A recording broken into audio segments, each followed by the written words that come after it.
أعوذ بالله من الشيطان الرجيم بسم الله الرحمن الرحيم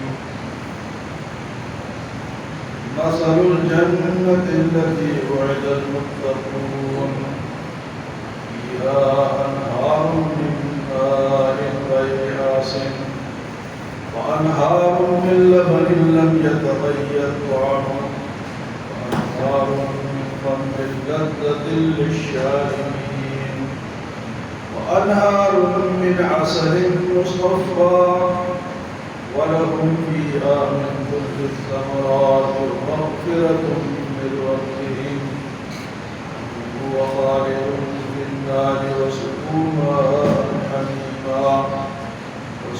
ماء حميما فقطع أمعاءهم. کل کے درس میں دو قسم کے لوگوں کا ذکر تھا کہ ایک جنت والے تھے نیک عمل کی وجہ سے، اور دوسرے کافروں کا ذکر تھا جو کھاتے پیتے ہیں جانور ہوتا ہے، اس طرح جانور کھاتا پیتا ہے اور سوتا ہے اٹھتا ہے جاگتا ہے، اس کو اور کوئی مقصد نہیں، کھاتا پیتا ہے اٹھتا بیٹھتا ہے، کافر کی مثال ہے اس میں. اور فرمایا کہ یہ جو مکے کی بستی ہے اس سے آپ کو انہوں نے نکالا، اس سے زیادہ مضبوط بستیاں تھیں جو کہ تکبر اور غرور کرتے کہ اللہ پاک فرماتے کہ اہلکنا، ہم نے ان کو ہلاک کر دیا. یہ مکے والے جو ہے یہ تکبر اور غرور نہ کریں. پھر تیسرے شخص کی مثال یہ تھی کہ ایک جو سیدھے راستے پر ہے اللہ کی طرف سے، اور ایک جو ہے وہ برے عمل اس کو اچھے نظر آتے ہیں. دنیا میں آپ دیکھتے ہیں کہ ایسے لوگ ہیں برائی میں مبتلا ہے لیکن بڑے خوش ہیں، ارے جی ہم ٹھیک ہیں. فرمایا کہ ان دونوں میں فرق ہے. آج اہل جنت کے انعامات کرتے ہیں. فرمایا کہ جنت میں جو لوگ جائیں گے ان کو کیا انعامات ملیں گے؟ مثل الجنة التي وعد المتقون، مثال اہل جنت کی جن کا اللہ نے ان سے وعدہ کیا ہے، لیکن وہ کون ہے؟ وعد المتقون، وہ تقوی والے لوگ. جنت میں کون جائیں گے؟ تقوی والے. اور تقوی کسے کہتے ہیں؟ جو شخص شریعت کے مطابق چلے وہ متقی ہے. یہ کہ نماز پڑھنی تو متقی ہے، روزہ رکھنی ہے تو ہر وقت وہ شریعت کا خیال کرے، گھر میں بھی اور باہر میں بھی، بازار میں بھی، دکان میں بھی، ہر جگہ وہ شریعت کا خیال کرے کہ یہاں شریعت کا کیا حکم ہے. فرمایا وعد المتقون، ان متقین سے اللہ تعالیٰ نے جو جنت کا وعدہ کیا ہے اس کی مثال، ان کے انعامات کیا ہیں؟ فرمایا کہ فیہا انہار من ماء غیر آسن، ایک ایسی پانی کی نہر ہے جو کہ کبھی خراب نہیں ہو، ہمیشہ تر و تازہ ہے. پانی کے لیے 3 خوبیاں ہوتی ہیں: رنگ، بو، مزہ. یہ پانی کی خوبی ہے. ان تینوں میں اگر تبدیلی ہو جاتی تو پھر اس سے وضو نہیں ہو. رنگ، بو، مزہ.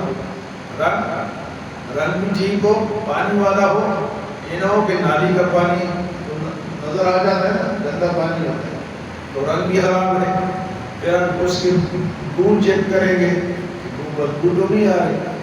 اور تیسرا اس کی خوبی یہ ہے کہ وہ پینے میں بھی مزہ دے. رنگ، بو، مزہ، یہ پانی کی 3 خوبیاں ہیں. اور وہ جو نہر ہوگی جنت میں، وعد المتقون فیہا انہار من ماء غیر آسن، ایسا شفاف پانی جو کبھی خراب نہیں ہوگا، کبھی سڑے گا نہیں. جس طرح کے جوہر کا پانی ہے یا لئی کا پانی ہے یا نالوں کا پانی ہے، اس طرح وہ نہیں، وہ شفاف پانی من ماء غیر آسن. ایک تو نہر اس پانی کی ہوگی، دوسری نے فرمایا وانہار من لبن لم یتغیر طعمہ، ایسی دودھ کی نہر ہوگی جس کا مزہ کبھی خراب نہیں، وہ کبھی پھٹے گا نہیں، کبھی خراب نہیں ہوگا، اس کے اندر پاؤڈر شوڈر نہیں ہوگا، ملاوٹ نہیں ہوگی، پانی خالص دودھ کی نہر۔ یہاں تو دودھ خالص ملتا ہی نہیں، دودھ کو پتہ نہیں لوگوں نے کیا بنا، ایسی ملاوٹیں کرتے ہیں، بندہ حیران ہو جاتا ہے۔ یعنی آج کل کے دودھ میں جو ملاوٹ ہوتی ہے نا، یہ اس کے ذائقے کے لیے ایک اور چیز ملتی ہے، لکوڈ چیز ہے، وہ تھوڑا سا ایک دو قطرے ڈالتا ہے تو مزہ اس کا دودھ کا ہوگا۔ رنگ سفید کرنے کے لیے وہ ایک اور لکوڈ ملتی ہے، رنگ سفید ہوگا، اور اس کو گاڑھا رکھنے کے لیے تیسری چیز ملتی ہے، گاڑھا رکھنے کے لیے اور رنگ اور اس کے ذائقے کو برقرار رکھنے کے لیے چیزیں ملتی ہیں۔ تو آپ جناب جا کے کیا نام ہے پاؤڈر کھول دو، یہ تین چیزیں ڈال دو، لیکن وہاں کی جو لہر ہے فرمایا کہ وَأَنْهَارٌ مِّن لَبَنٍ لَّمْ يَتَغَيَّرْ طَعْمُهُ، تو ایسا دودھ ہوگا کہ جس کا ذائقہ کبھی خراب نہیں ہوگا۔ اور اس کے بعد ایک تیسری نہر ہے، وَأَنْهَارٌ مِّن خَمْرٍ لَّذَّةٍ لِّلشَّارِبِينَ، شراب کی نہر ہوگی تو پینے والوں کو مزہ نہیں۔ یہاں کی شراب تو حرام ہے، اور یہ شراب پی کے انسان اپنی انسانیت سے بھی نکل جاتا ہے، وہ اگلے کو پہچانتا نہیں ہے کہ میرے سامنے بھائی آ رہے ہیں، بہن آ رہی ہے، ماں آ رہی ہے، بیوی آ رہی ہے، کون آ رہا ہے، وہ مدہوش ہوتا ہے۔ لیکن وہ جو شہد کے اپنا شراب کی نہر ہوگی، فرمایا کہ وَأَنْهَارٌ مِّنْ خَمْرٍ لَّذَّةٍ لِّلشَّارِبِينَ، وہ پینے والوں کو بدمست نہیں کرے گی بلکہ ان کو ایک پوری نہر ہو، یہ جنت کی نہر ہے۔ وَأَنْهَارٌ مِّنْ عَسَلٍ مُّصَفًّى، اور ایک نہر ہوگی شہد کی جو کہ صاف شفاف شہد ہوگا۔ یہاں شہد اور دودھ کے ہی طریقہ ہے، شہد بھی خالص نہیں اور دودھ بھی خالص نہیں، شہد بھی خالص نہیں، وہ جو شہد کی نہر ہوگی وہ خالص ہے۔ یہاں تو ایک تو مکھیوں کو موم اس میں پوری شامل ہوتا ہے، اگر کئی لوگ اس میں آلو بچ کر کے ڈالتے ہیں، آلو کو پکایا اور اس کو اس میں مکس کر دیا، کئی طریقے ہیں۔ حالانکہ اگر آپ خالص شہد تھوڑا سا اتنا سا چٹکی سا بھی کھائے نا تو اس کا عجیب سرور ہے، جتنا بھی بڑا ہے آپ کے یہاں اسٹور میں سب یہ شہد ہے۔ یہ خالص شہد کہیں بھی، کوئی جرمنی کا ہے، کوئی امریکہ کا ہے، کوئی کہاں کا ہے، لیکن خالص خالص وہ ہے جو مکھیاں بناتی ہیں اور وہاں سے کوئی آپ کو دے دیتے ہیں، یہ پھر آپ کھائیں، پھر آپ کہیں گے آپ اور دے دو تھوڑا سا، وہ کھائیں گے نہ کہیں گے تھوڑا سا اور دے دو، ایسی لذیذ چیز ہے۔ تو یہاں تو ملتی نہیں ہے، وہاں اس کی نہر ہو۔ وَأَنْهَارٌ مِّن خَمْرٍ لَّذَّةٍ لِّلشَّارِبِينَ وَأَنْهَارٌ مِّنْ عَسَلٍ مُّصَفًّى، چار نہریں ہو گئی، پانی کی نہر، دودھ کی نہر، شراب کی نہر اور جناب شہد کی۔ اور اس کے بعد فرمایا کہ اس کے علاوہ ان لوگوں کے لیے کیا ہوگا، وَلَهُمْ فِيهَا مِن كُلِّ الثَّمَرَاتِ، ہر قسم کے پھل اور بے تحاشا، کبھی ختم بھی نہیں ہوں گے، کبھی خراب بھی نہیں ہوں گے۔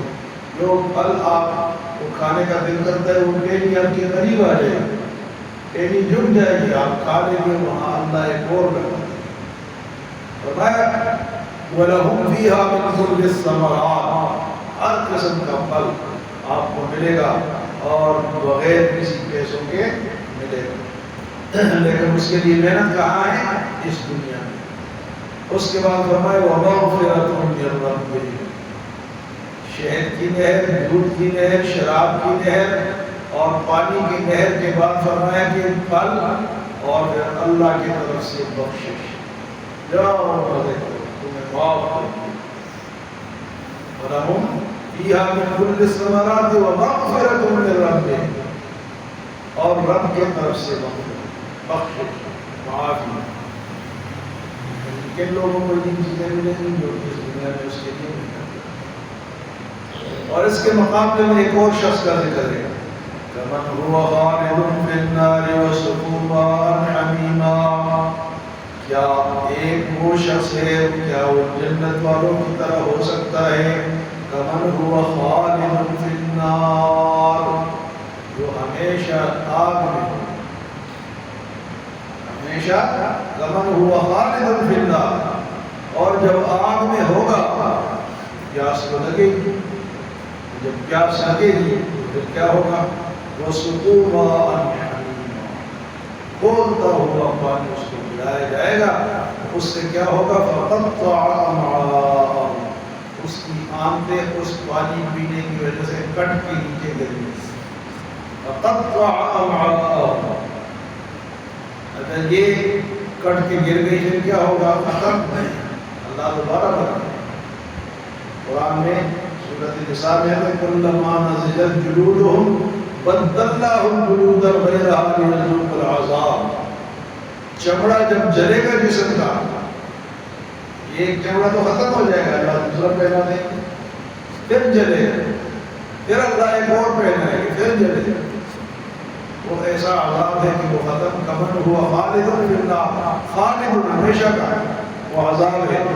اور فرمانے کے پانی وَسُقُوا مَاءً حَمِيمًا، پینے کے لیے کون سا پانی ملے گا کہ کھولتا ہوا گرم پانی، تو اس سے کیا ہوگا، فَقَطَّعَ أَمْعَاءَهُمْ، اس کے آنتیں جو ہے اس سے کٹ کے نیچے گر گئے۔ دو قسم کے لوگوں کا ذکر ہوا، ایک کے لیے تو 4 قسم کی نہریں ہوگی اور ہمیشہ مغفرت ہوگی، اس کے مزے ہوں گے، اور دوسرا ہمیشہ آگ میں جہنم۔ یہ جو آج انڈیا دندنا رہا ہے تو یہ تو دوزخ والے ہیں، یہ تو وہاں جا کے ان کو پتہ چلے گا، ان کو تو وہاں پتہ چلے گا، جتنے بھی کافر ہیں، جتنے خوبصورت کیوں نہ، جتنے مالدار کیوں نہ، یہ جتنے ترقی یافتہ کیوں نہ، ان کا ٹھکانہ کیا ہے، جہنم ہے۔ کمن ہوا خالد فی النار، ہمیشہ جہنم میں جائے۔ کیوں جہنم میں کیوں جائیں گے؟ اس لیے کہ جس رب نے ان کو پیدا کیا ہے، جس مقصد کے لیے پیدا کیا ہے، اس مقصد کو نہیں پہچان سکے۔ تو ہمیشہ یہ بھی اعتراض ہو سکتا ہے کہ بھئی زندگی تو 60-70 سال ہے اور ہمیشہ کیوں، اتنا عرصہ کیوں آپ میں رہیں گے؟ اس کا جواب یہ ہے کہ اس لیے ہمیشہ جہنم میں رہیں گے کہ اگر یہ ہزاروں سال جیتے تو کفر پر ہی رہتے، ان کی نیت ایسی، ان کی نیت ہی ایسی تھی، اس لیے ہمیشہ یہ اس لیے رہے گا۔ یہ اس کا جواب ہے۔ اللہ ہمیں عمل و سمجھ